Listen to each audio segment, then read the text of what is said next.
faccio la barca usata. In che mondo state entrando, ragazzi? Adesso vi spiego alcune cose.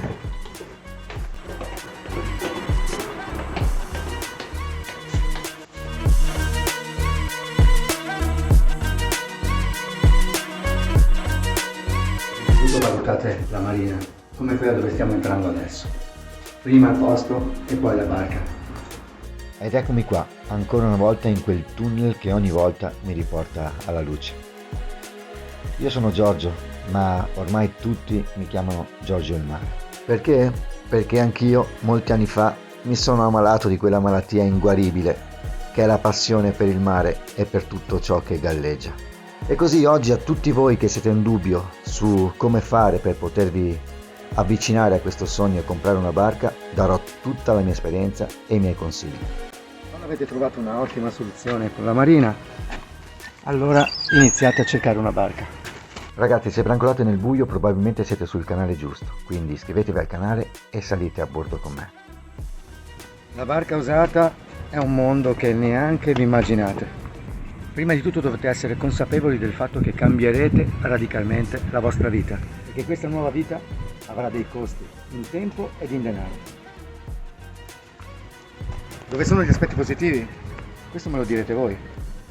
La barca è uno stile di vita e quindi dovete essere pronti a cambiare radicalmente la vostra vita. Non è prendere una casa al mare, non è prendere una roulotte in un villaggio, non c'entra assolutamente niente. Dovete diventare dei marinai e marinai non si nasce, questo ve lo posso assicurare. C'è lavoro, formazione, impegno, sacrificio e passione. Gli amici inizieranno a chiedervi se siete diventati matti. E voi probabilmente vi chiederete se sono diventati matti loro. In ogni caso un po' di follia ci vuole, altrimenti la barca rimane solo un sogno. Quando parlo di sacrifici è anche questa camminata di 3 km che sto facendo per andare a fare la spesa.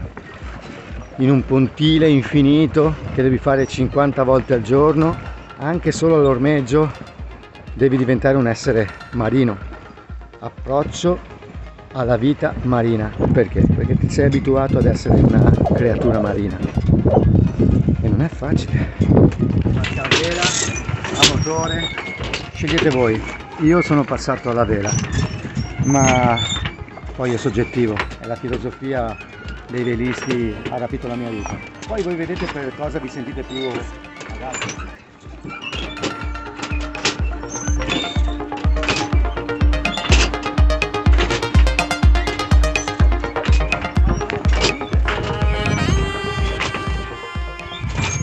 Alla vostra barca usata. Dove mi procuro, Giorgio, una barca? Valutate bene cos'è che vi appassiona di più. Valutate bene quali sono le linee delle barche che vi sembrano più accattivanti. Valutate se come gusti siete più vicini alle barche di un tempo, gli anni 80, o se invece vi piacciono più le linee moderne, a coltello, con specchi di poppa ampissimi. Guardatele tutte prima di decidere, perché poi si fa presto a pentirsi. In ogni caso farete esperienza. La prima barca non sarà la vostra barca definitiva. Inizierete poi a passare per i pontili e a riconoscere le barche che vi piacciono di più. Inizierete a visitarle dentro, poi valutate se vi piace più una barca cabinata o una barca open, scoperta. Valutate se vi piace più una barca da famiglia o se vi piace più una barca da impresa in solitaria, da regata oceanica per esempio. E dopo fate il passo. Dove compro una barca usata? Dove compro una barca usata? Partiamo proprio nominando i social che fanno parte della nostra vita. Marketplace di Facebook per esempio si rinnova velocemente. Perché vi porto ai social? Perché i siti specializzati spesso per chi inizia propongono come concessionari di auto barche che si portano una garanzia, barche garantite e quindi i costi possono essere rispetto alle occasioni quintuplicati, quadruplicati. Se avete un cospicuo budget ovviamente andate sul garantito e sui siti specializzati di nautica. Altrimenti se voi cercate l'affare, se cercate l'occasione, e questo video è per quelli che cercano realmente delle occasioni, grandi risparmi, allora potete passare per i social. Marketplace, subito.it, eBay ormai è solo per i pezzi di ricambio. Altrimenti, se non volete passare per i social, sappiate che all'estero i costi sono diversi. Per esempio in Francia ci sono dei campi di recupero, chiamati proprio campi di recupero delle barche, che sono le barche di quei proprietari che hanno abbandonato la loro barca in una marina, che l'hanno abbandonata perché non riuscivano più a permettersela, e di questo il mondo ne è pieno anche in Italia. E questi campi sterminati, che devi visitare con un motorino, con una Vespa, con una macchina, sono ricchissimi di barche dagli anni 80 agli anni più recenti, che vengono messe all'asta, o puoi trovare occasioni. Per esempio questa barca qua ferma da 6 anni, mi paghi 2 o 3 anni di parcheggio della barca a secco e te la porti via, a tue spese ovviamente. Quindi valutate se una barca degli anni 90, fine anni 90, anni 2000, primo decennio degli anni 2000, quindi un Dufour di quegli anni, potrebbe ancora valere 45-50 mila euro. Ti dicono mi paghi 3 anni di parcheggio, 7.000 euro per dire, 7, altri 7 per portartela via, 14.000, vi portate via una barca da 40.000 euro. Vi portate via però una barca che è ferma lì da stagioni, alle intemperie, quindi anche se una barca è del 2014-2013 ferma lì senza essere vissuta, senza essere mai aperta, cioè ci trovate nidi di vespe, ci trovate l'osmosi, ci trovate tutto quello che trovate in una barca degli anni 90, quindi dovete aggiungere i costi di reinstallamento, cioè un nuovo posto a secco, un nuovo cantiere, i costi di restauro, manutenzione e tutto, della strumentazione, delle vele, dell'osmosi, della carena e di tutto, ci vogliono altri 10.000 e sarete ancora andati in risparmio. E vi chiederete: ho speso 30.000 euro, non mi conveniva magari comprarla in Italia, in una marina, già bella che pronta, già bella che vissuta, con la sua strumentazione, con 25-30.000 euro e portarmela a casa? L'avrete pagata? Sì, 7.000 euro la barca, solo la barca, ma poi vi è convenuto? Quindi la soluzione potrebbe essere efficace se disponete di un posto in Francia, un cantiere in Francia, che sono molto meno cari rispetto all'Italia. Se no c'è la Grecia. La Grecia invece ha dei parchi dove chi veniva dal mare, per esempio quegli scafisti che portavano con charter, con barche costose, moderne, i migranti, abbandonano sulle spiagge. In Grecia le restrizioni non sono come in Italia, perché quelle barche ci sono anche in Italia, quindi li mettono in campi, tu vai, paghi il costo di quello che è stato il parcheggio della barca in quel contesto, in Grecia, in queste isole della Grecia, e la metti in mare e te la porti via. Ma il discorso vale la stessa cosa che vi ho detto prima: viaggio in Grecia, permanenza in Grecia, acquisto della barca in Grecia, trasporto dalla Grecia all'Italia, perché non è che le trovate navigabili, magari dovete fare una traina fino alla Puglia ed è complicatissimo, e vedrete che alla fine vi è costato quanto? Allora, armarvi di pazienza e dire: giro per le marine italiane, Fiume Magra, Fiume Tevere, Fiume Piave, Fiume Adige, alle Foci. Non è di speculazione che vi sto parlando. Con il Covid, ma anche prima, pre-Covid, la crisi economica ha fatto sì che molta gente abbia abbandonato ottime barche, non riusciva più a pagarle. Cosa ha fatto? Le ha lasciate dentro la marina. Le ha proprio abbandonate, in debito con la marina di parecchi soldi. Cosa succede? La marina delega persone per smaltire queste barche. Vi fate giri della marina, ci sono barche qua abbandonate? Sì, e queste persone cercheranno di realizzare il più possibile per andare incontro alle spese di permanenza di quella barca in questo posto barca. Vi lasceranno una certificazione, una dichiarazione che loro avevano preso in consegna questa barca, e da lì inizierete il vostro travaglio e la vostra avventura.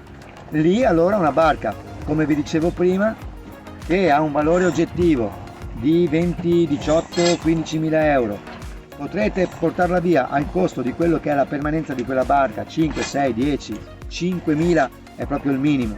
E lì, dopo che avrete però pianificato una strategia di dove posizionare la barca, di come occuparmene, di un posto a secco dove fare i lavori, allora lì avrete fatto il vero affare della vostra vita.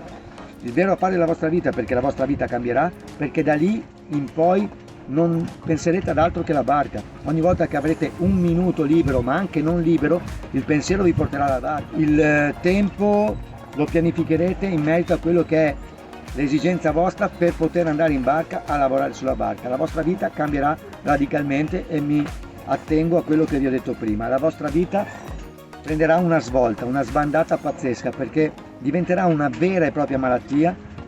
Però quando sarete come me adesso sulla vostra barca, mia moglie e mia figlia che stanno cucinando, vedete il fumo che sta uscendo. È pronto? Sì, è pronto. Allora in quel contesto potrete dire che la vostra vita è cambiata e decisamente in meglio. Siete pronti a tutto questo? Se siete pronti, il consiglio più utile che vi ho dato è stato quello di girare le marine e cercare barche abbandonate dagli ex proprietari. E allora avrete modo di risparmiare tantissimo, ma se non fate le cose con attenzione, ovvero se non state attenti a pianificare una strategia di dove mettere la barca, come poterci lavorare, allora sarà un bagno di sangue. Perché la barca non è come una casa, la barca va arieggiata costantemente, dovete essere presenti sulla barca, anche una barca nuova, ve le faccio vedere se volete, anche nuova di zecca, in pochissimo tempo. Qua c'è un catamarano da 1 milione di euro che è stato abbandonato per qualche mese, è già in decadimento. 1 milione di euro, ragazzi, un catamarano da 1 milione di euro sta già decadendo. Dovrete armarvi di pazienza e di tempo e di voglia di fare, di sporcarvi le mani, di entrare nella sala macchine, di agire sul motore. La barca, il motore deve girare costantemente, la barca deve essere aperta, arieggiata, perché sennò ammuffisce, ma soprattutto deve navigare, perché una barca non è stata costruita per rimanere ferma in porto al molo. Fiorisce perché il mare è vivo, è pieno di vita, e la vita nasce, cresce e vive sulla vostra barca. Perché se forze della natura come il mare, il vento hanno plasmato il mondo, figuriamoci cosa fanno su qualcosa fatta dall'uomo. Mica come a casa qua. Non trattate mai la vostra barca come se fosse una casa, perché non è una casa. I fiorellini, quelle cose lì, le mettete più avanti. Prima la dovete vivere come una barca che sta a contatto tutto il giorno con l'acqua salata, le intemperie, il sole, il freddo e tutto. Anche se poi diventerà proprio come una casa. Quindi non so se sono stato chiaro o no. In ogni caso credo di avervi dato il consiglio migliore per chi deve infilarsi in questo tunnel, per chi vuole appunto fare questo salto. Fidatevi di chi ha imparato sbagliando e di chi ha accumulato esperienza buttandosi, tuffandosi. Ok? Quindi perché Giorgio il mare? Solamente perché è l'estensione della mia patologia. Il mare è l'estensione del mio nome, perché è l'estensione della patologia. E benvenuti nel mio mondo, anzi benvenuti al mondo. Buon mare, amici miei. Giusto, Molly? Sono Giorgio.